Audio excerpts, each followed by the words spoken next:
Привет, друзья! В сегодняшнем выпуске представлены 10 увлекательных и неожиданных вопросов на общие знания.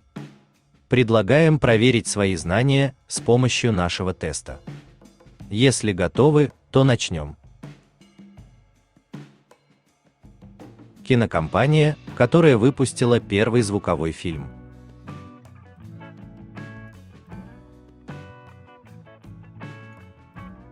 «6 октября 1927 года состоялась премьера первого звукового фильма, выпущенного компанией Warner Bros. «Певец джаза». Картина имела огромный успех и принесла компании прибыль в 3,5 миллионов. Киноисторики говорят, что первые попытки соединить изображение и звук на кинопленке предпринимались еще изобретателем Томасом Эдисоном в 1899 году и основателем существующей и поныне студии Гамон Леоном Гомоном. В 1906 году при помощи специальных граммофонных пластинок, однако только изобретение и совершенствование методов записи на одном носителе звука и изображения проложили дорогу звуковому кино. В какой стране появилась первая фондовая биржа?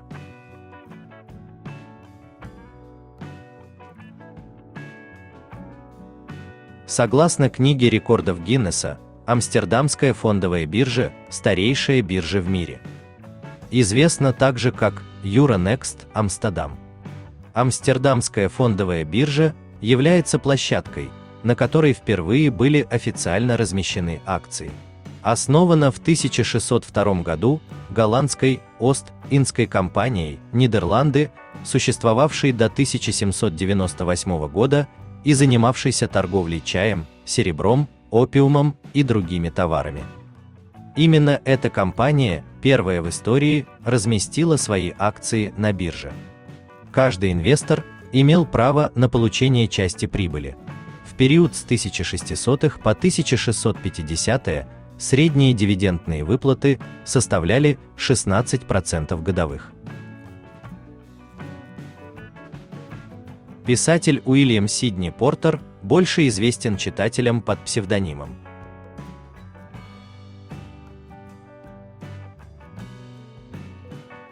Уильям Сидни Портер, более известный под псевдонимом О.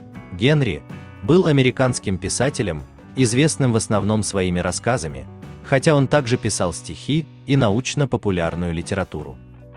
Его произведения включают «Дар волхвов», «Двуличие Харгрейвза» и «Выкуп вождя краснокожих», а также роман «Капуста» и «Короли».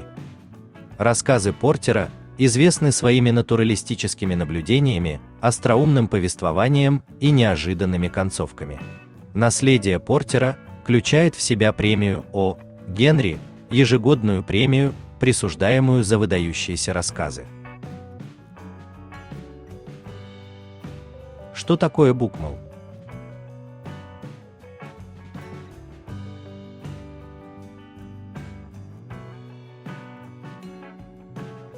Букмал – один из двух стандартов норвежского языка.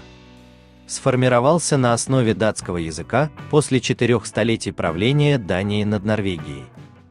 Название букмал принято с 1929 года вместо употреблявшейся ранее державной речи. Другой официальный письменный язык Норвегии – нюнорск. Букмал используется примерно 90% населения Норвегии. Именно его чаще всего изучают иностранные студенты. На нем выходят все центральные СМИ. Нормы букмала приближены к восточно-норвежским диалектам. В 20 веке предпринималось несколько языковых и орфографических реформ, призванных демократизировать букмал, однако некоторые из них не прижились и были отменены. Какой из приведенных фактов об Эрнесте Хемингуэе правдивый?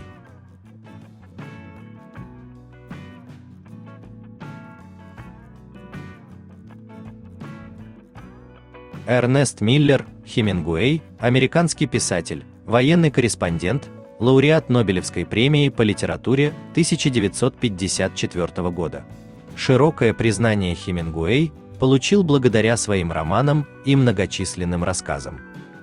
После вступления США в Первую мировую войну Хемингуэй решил пойти добровольцем, но его не взяли из-за поврежденного левого глаза.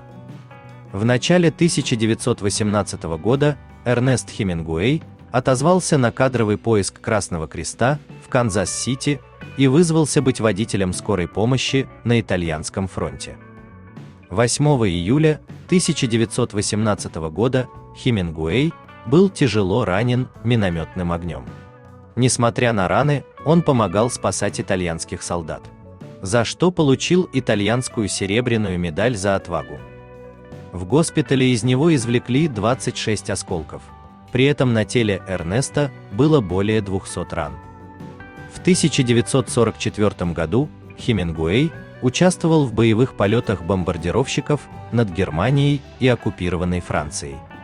Хемингуэю была вручена бронзовая звезда за то, что находился под обстрелом в районах боевых действий, для того, чтобы передать точную картину событий и позволить читателям получить яркое представление о трудностях и победах фронтовиков в бою. Как называется крупнейший объект на нашей планете, построенный живыми существами?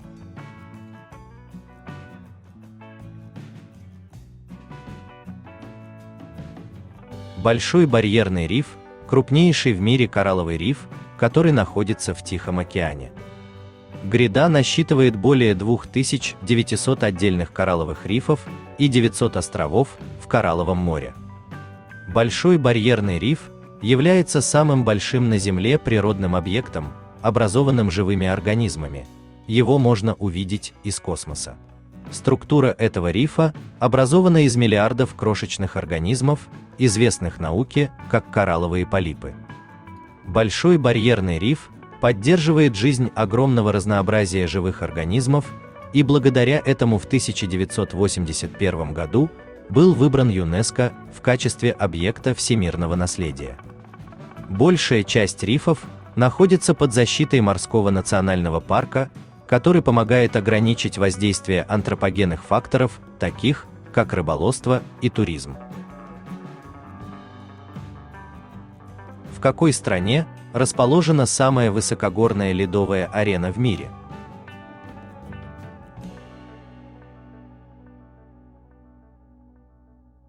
Медеу – открытый каток для конькобежного спорта и хоккея с мячом.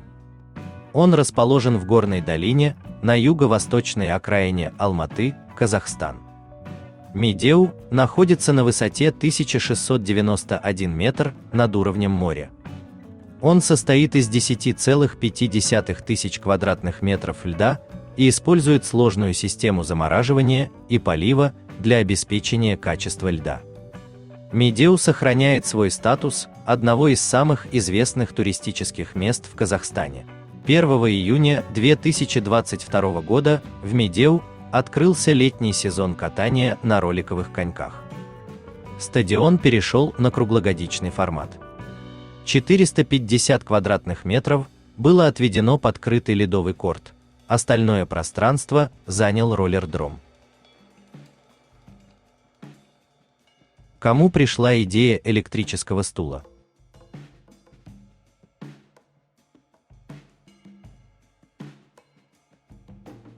В 1881 году в Буффало, штат Нью-Йорк, зубной врач Альфред Саутвик случайно стал свидетелем гибели пожилого пьяницы, прикоснувшегося к контактам электрического генератора.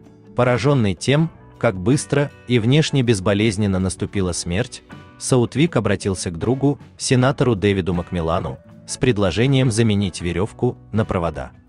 Тот попросил законодательное собрание штата Нью-Йорк рассмотреть перспективы использования электричества при смертной казни, чтобы отказаться от повешения.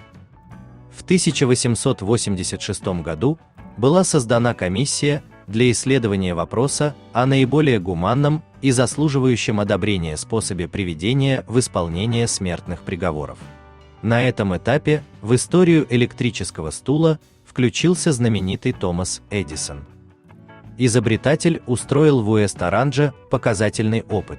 К нескольким кошкам и собакам подвели напряжение 1000 в переменного тока. В 1888 году в штате Нью-Йорк законодательным собранием был принят закон, установивший казнь с помощью электричества как принятый в штате способ приведения в исполнение смертных приговоров. 1 января 1889 года в штате Нью-Йорк вступил в силу закон об электрической казни. Почему оперение фламинго имеет розовый окрас?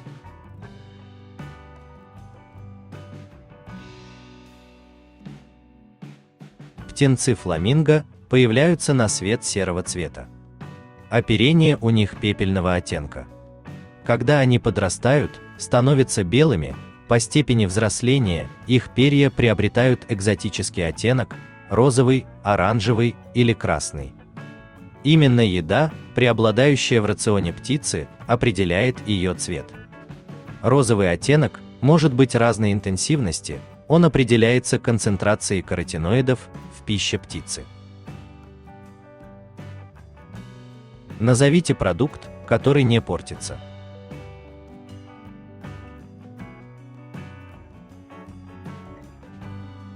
Мед – просто волшебная еда, которая не портится и всегда остается в съедобном состоянии.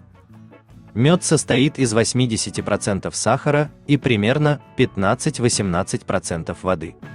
Так как сахар гигроскопичен, то бактериям в такой среде крайне тяжело жить и размножаться.